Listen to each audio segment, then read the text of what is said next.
pessoal, tudo bem com vocês? Um grande abraço para todo mundo aqui do LAC Concursos, o maior site de videoaulas do Brasil.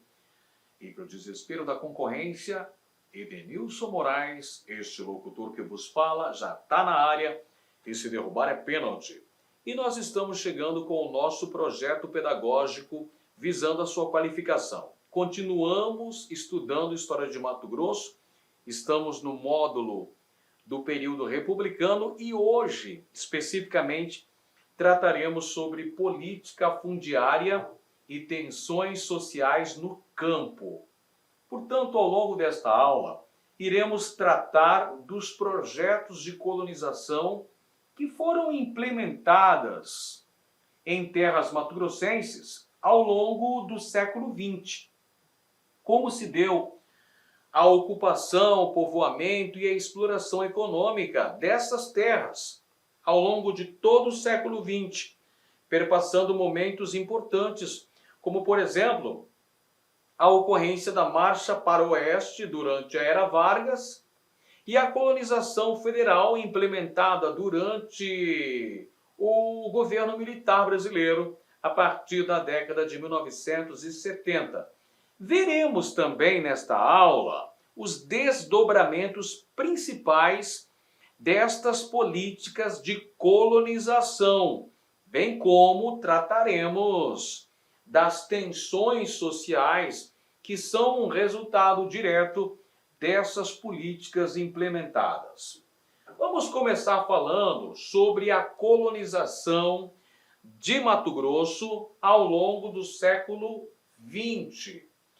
Este é um processo que visava, basicamente, a ocupação, o povoamento e a exploração econômica destes territórios. Isso se dá a partir de uma decisão política governamental, ou seja, a colonização de Mato Grosso ao longo do século XX se deu basicamente a partir da agenda governamental, aquilo que foi estabelecido pelos governos, sejam governos estadual ou governo federal, visando a ocupação, visando a colonização, a exploração econômica dessas terras. E esse planejamento vai se dar baseado na ação da iniciativa privada. Claro que a decisão governamental ela era necessária. Tanto o governo estadual quanto o governo federal vão criar mecanismos para a abertura dessas frentes de colonização. Mas é a atuação da iniciativa privada, a iniciativa particular, é que vai basear todo o planejamento e organização dessas frentes de colonização que surgiram ao longo de todo o século XX. Esse processo está diretamente relacionado com a migração. Não dá para você falar sobre colonização das terras mato-grossenses sem falar na migração, porque com a abertura dessas frentes agrícolas, vem também colonos, migrantes de outras partes do Brasil, se tornam os novos habitantes do território do estado de Mato Grosso. E evidentemente que a gente tem que analisar também a terra sendo vista como uma mercadoria. Então, a partir do momento em que temos a terra como uma fonte de riqueza, uma mercadoria que pode ser vendida, ela assume um caráter de valorização muito grande. E aí nós temos o avanço da fronteira, tanto a fronteira oeste quanto a fronteira norte do Brasil. E são estabelecidos projetos oficiais de colonização, que acabam contribuindo para que muitos trabalhadores menos favorecidos, trabalhadores sem propriedade fundiária, sejam expropriados. Trabalhadores, pequenos proprietários também, sejam expropriadas por conta desses projetos oficiais de colonização que foram estabelecidos, além dos projetos privados que vão favorecer os grandes produtores. Então, olha só, os projetos oficiais, ou seja, os projetos do governo, vão ser voltados para os trabalhadores expropriados, ou seja, aqueles sem a propriedade fundiária, sem terras, trabalhadores sem a propriedade da terra. Já os projetos privados vão acabar beneficiando os produtores capitalizados, aqueles que tinham condições de investir, de comprar terras e investir capital para o desenvolvimento desses projetos agropecuários. Vamos entender como se deu a política nacional de colonização ao longo da história em Mato Grosso. A política de colonização sempre foi uma política muito vigente aqui em Mato Grosso, desde o início do processo de ocupação por populações não indígenas. Lá no século XVIII, você se lembra muito bem que com o advento da mineração se deu o início da colonização das terras mato-grossenses, surgindo os primeiros núcleos populacionais, a exemplo de Cuiabá, que começou exatamente por conta da atividade mineradora. Então, essa política de colonização, lá no século XVIII, tinha a ver com a ampliação da fronteira da América Portuguesa, por conta da ação desenvolvida pelos bandeirantes. Já no século XX é um outro contexto. No século XX o Brasil é um Estado-nação independente e aqui visava-se a expansão capitalista. Neste momento, século XX, o objetivo principal era a expansão da fronteira agrícola, era o desenvolvimento capitalista, era a geração de riquezas. Então perceba dois momentos distintos da história de Mato Grosso. Lá no século XVIII, o início do processo de colonização está ligado a um processo de expansão das fronteiras, de consolidação da posse portuguesa desse território. No século passado, diferentemente, já éramos um Estado-nação desde 1822, então, durante o período republicano, dois períodos em especial, a marcha para o oeste, durante a era Vargas, e a colonização empreendida pelos governos militares. Aqui tem uma preocupação, uma mentalidade essencialmente capitalista, geração de riquezas. Portanto, a política nacional de colonização, ela sempre fez parte da história oficial do acesso à terra em Mato Grosso. Logicamente que esse acesso à terra, bastante dificultoso para os menos favorecidos. E tem essa questão do estímulo ao povoamento do território. Durante muito tempo, Mato Grosso foi visto como um verdadeiro vazio demográfico. E expansão da produção, aumentar a produção agrícola, sobretudo a partir dos anos 1970. Então, em síntese, Mato Grosso é um território que, ao longo de sua formação histórica, teve vários momentos de estímulo à colonização, de incentivo à vinda de novos moradores, dos migrantes, seja lá no século XVIII, momento de expansão territorial, quanto no século XX, que já é uma outra mentalidade mais capitalista, visava-se o estímulo de riquezas, a produção, o aumento da produção agrícola e também o crescimento populacional. Falemos então sobre os dois principais momentos de colonização em Mato Grosso no século XX, começando pela Marcha para o Oeste, pessoal. Olha só, a Marcha para o Oeste foi um projeto agrícola federal que visava ocupar os chamados espaços vazios. O que seriam esses espaços vazios? O oeste do Brasil, Mato Grosso e Goiás, e também a região amazônica.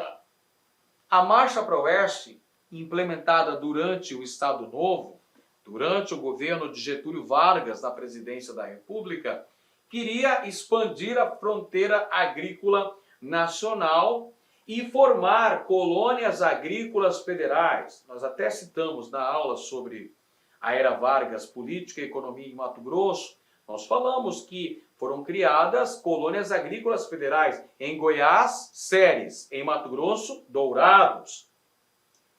Teve a expedição Roncador Xingu e a Fundação Brasil Central, que vieram para Mato Grosso nos anos 40. Tivemos a criação de um município, o município de Nova Chavantina, como resultado direto da ação implementada pela Marcha para o Oeste aqui em Mato Grosso, pessoal. E desde aquela época já tínhamos conflitos pelo domínio e posse das terras aqui em Mato Grosso.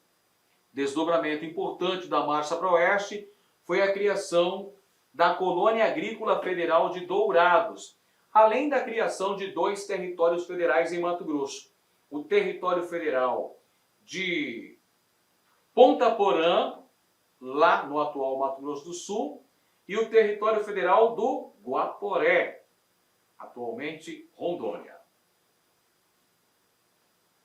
Vamos ver aqui no mapa, pessoal, para a gente entender melhor como que se deu durante a Era Vargas os fluxos migratórios para o sul de Mato Grosso nas décadas de 30 e 40. Então, desde a década de 30, antes mesmo da Marcha para o Oeste ganhar força, Vargas já incentivava a migração de colônios provenientes do Rio Grande do Sul para ocuparem essas áreas ao sul de Mato Grosso, visando a criação de projetos agrícolas. E com a Marcha para o Oeste isso foi intensificado, surgindo inclusive a Colônia Agrícola Federal de Dourados, no território, nas terras ao sul de Mato Grosso, atual Mato Grosso do Sul.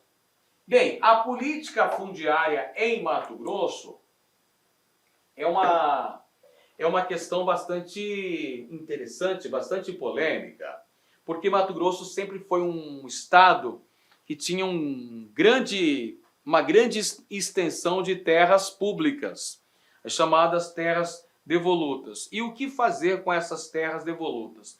Durante muito tempo, na Primeira República, essas terras eram arrendadas para casas comerciais, arrendadas para criação de gado, arrendadas também para exploração da erva mate. Então, durante a Primeira República, ocorriam arrendamentos dessas terras devolutas para casas comerciais ou para a Companhia Mate Laranjeira, que explorava essas terras. Então, essa questão das terras devolutas no estado de Mato Grosso sempre foi uma questão bem importante, fazia parte da agenda política do estado. Em 1946, tivemos a criação do Departamento de Terras, a criação do DTC, Departamento de Terras e Colonização, que tinha o objetivo de criar comissões de planejamento da produção agrícola em Mato Grosso.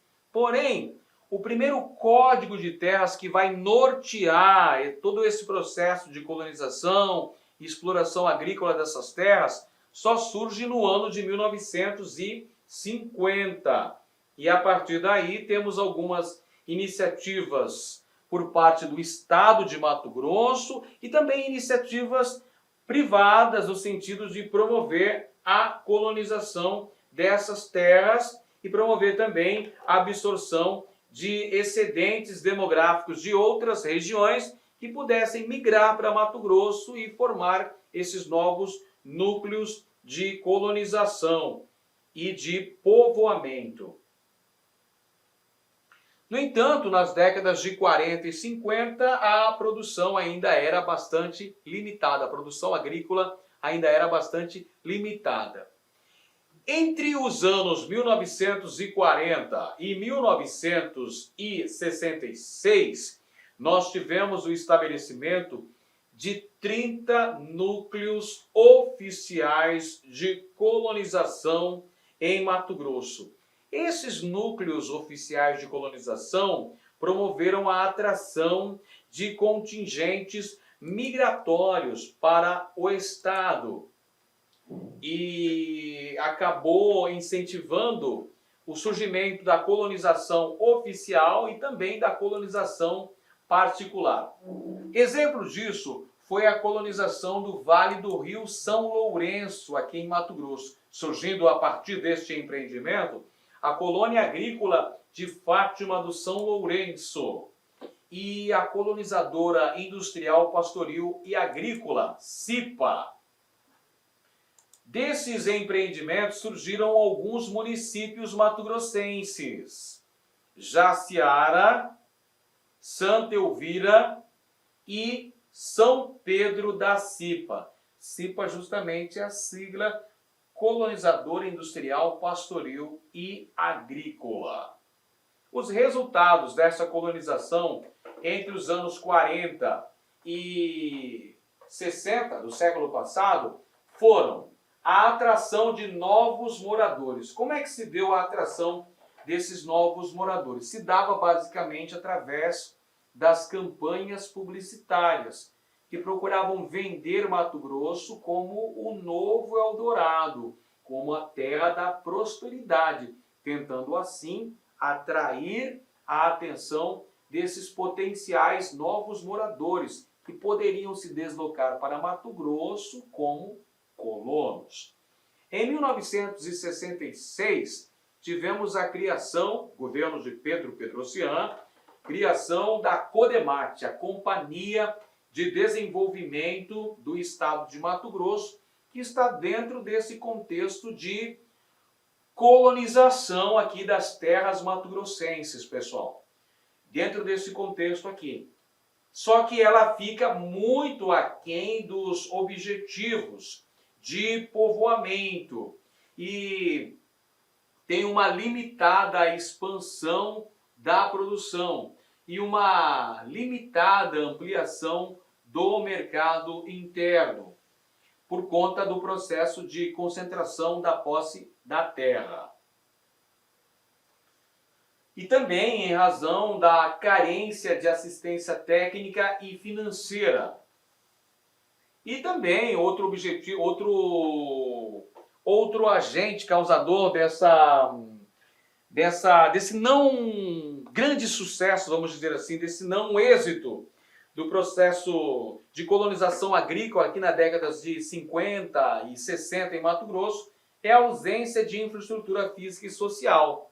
O que significa isso? Que nesse momento em que se dá essa colonização nos anos 60, faltavam estradas, faltava rede de água e esgoto, faltava energia elétrica, escolas, hospitais. Então havia uma grande carência de infraestrutura nesses núcleos que estavam se formando. Então surgiam inclusive novos municípios, como a gente viu aqui, ó, Jaciara, São Pedro da CIPA, só que ainda muito carentes de uma infraestrutura mais planificada e desenvolvida.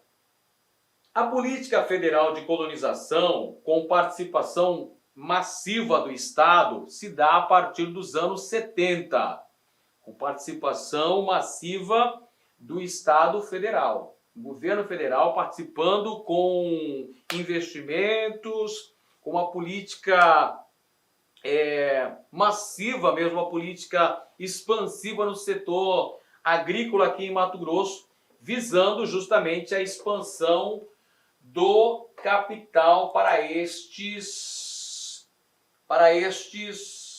territórios, para estas terras aqui em Mato Grosso.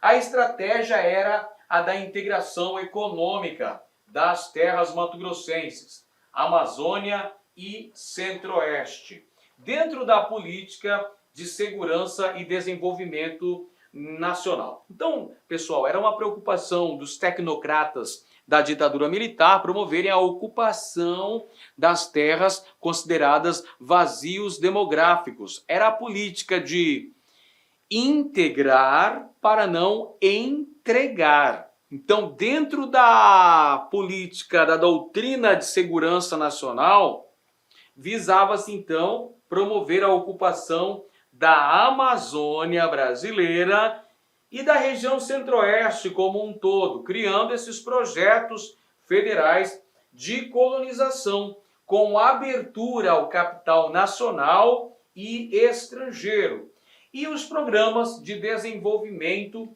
regional, tais como o Plano de Integração Nacional, PIN, o Proterra, o Polo Amazônia, o Polo Centro, o Polo Noroeste, que eram relacionados diretamente com a ocupação e a exploração econômica da chamada Amazônia brasileira.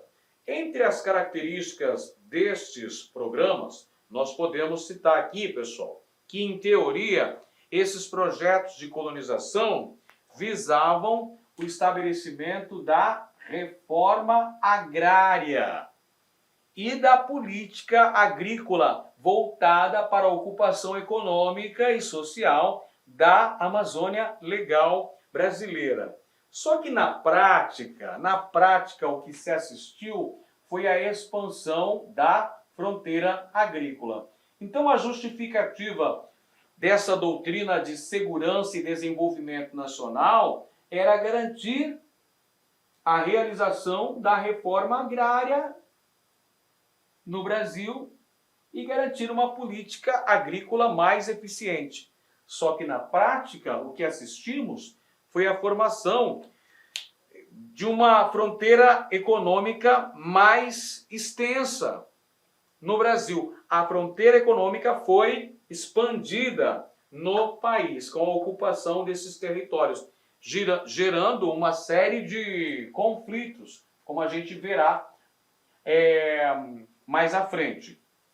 O governo federal cria uma série de incentivos fiscais e financeiros visando garantir a entrada do grande capital nesses projetos agrícolas. E, ao mesmo tempo, ele vai desmobilizar a luta pela reforma agrária, que já era grande no Brasil, sempre foi grande no Brasil. Durante o contexto que antecede a ditadura militar, teve muita luta. Tínhamos as ligas camponesas que levantavam esta bandeira. Esses projetos agrícolas que foram implementados pelo governo federal aqui em Mato Grosso visavam também promover um controle das tensões no campo aqui em relação ao Mato Grosso e em relação à Amazônia Legal como um todo. Então, a partir dos anos 70, nós temos o estabelecimento tanto de projetos oficiais de colonização, ou seja, projetos governamentais, projetos levados a campo pelo governo federal, quanto projetos agrícolas particulares que se implantaram em várias regiões do estado de Mato Grosso, principalmente no norte de Mato Grosso, onde tivemos a participação de empresas particulares nesses projetos de colonização. Olha só um detalhe interessante. Nós falamos que, na teoria, esses projetos agrícolas implementados pelo governo militar visavam o estabelecimento da reforma agrária no Brasil. Por isso foi criado o Instituto Nacional de Colonização e Reforma Agrária no ano de 1971. Como grandes desdobramentos destes programas oficiais de colonização da Amazônia e do centro-oeste do Brasil, nós tivemos aqui o aumento das áreas de desbravamento. Com esses projetos oficiais criados pelo governo, vão ocupar essas áreas da Amazônia brasileira e também aqui da região centro-oeste, Mato Grosso e Goiás. Temos a participação efetiva de empresas particulares. Nós podemos citar aqui grandes colonizadoras, Colonizadora Feliz, Colonizadora Indeco, Colonizadora Sinop. Olá, meus amigos, minhas amigas, sou o professor Lac. Inicialmente eu quero pedir licença aos seus estudos, mas essa videoaula do YouTube é uma videoaula demonstrativa, videoaula demonstrativa. Para quê? Para que você conheça os nossos professores, para que você conheça os nossos cursos aqui da Lá Concurso. A Lá Concurso é uma empresa matogrossense, uma escola cuiabana, prepara você para concursos públicos aqui do estado de Mato Grosso e também do Brasil todo. Mas nós somos especialistas em concursos aqui do nosso querido estado do Mato Grosso. Até porque que nós somos uma empresa cuiabana. E claro que nós aqui da Lá Concurso nós preparamos aí um rol de cursos online específicos para o concurso da Prefeitura de Itiquira. Específico, você vai encontrar somente aqui na LAC Concurso. E papo reto, garanto para você, se você estudar, né, com bastante dedicação, com determinação, cumprir todas as nossas orientações pedagógicas, garanto para você que você ficará muito competitivo para o concurso de Itiquira. Então vem comigo, edital publicado, nossos cursos a partir de 10 parcelas de R$ 25,00, acesso imediato, porque as nossas videoaulas, grande parte delas já estão gravadas, já estão disponíveis na área do aluno. A banca é a Universidade Federal de Goiás. As inscrições vão do dia 6/9 até o dia 5/10 e a data da prova no dia 23/10 de 2022. Professor, rapidamente, quais são os nossos cursos? Preste atenção, tá? Preste atenção, aqui ainda faltou o técnico em enfermagem, tá? Temos aqui nível superior, conhecimentos comuns 10 de 25, analista administrativo 10 de 35, analista jurídico 10 de 35, auditor de controle interno 10 de 35, contador 10 de 35, enfermeiro 10 de 35, faltou aqui, tá, o técnico de enfermagem também que é 10 de 35, professor conhecimentos comuns, área pedagógica, nível médio e técnico de informática 10 de R$ 30,00 aqui. Então esses são os nossos cursos online. Cara, gostou? Quer continuar assistindo essa videoaula? Vem fazer o nosso curso completo aqui da Lá Concurso por apenas esse investimento. Cara, não tem como ficar de fora. Vem estudar conosco aqui na Lá Concurso.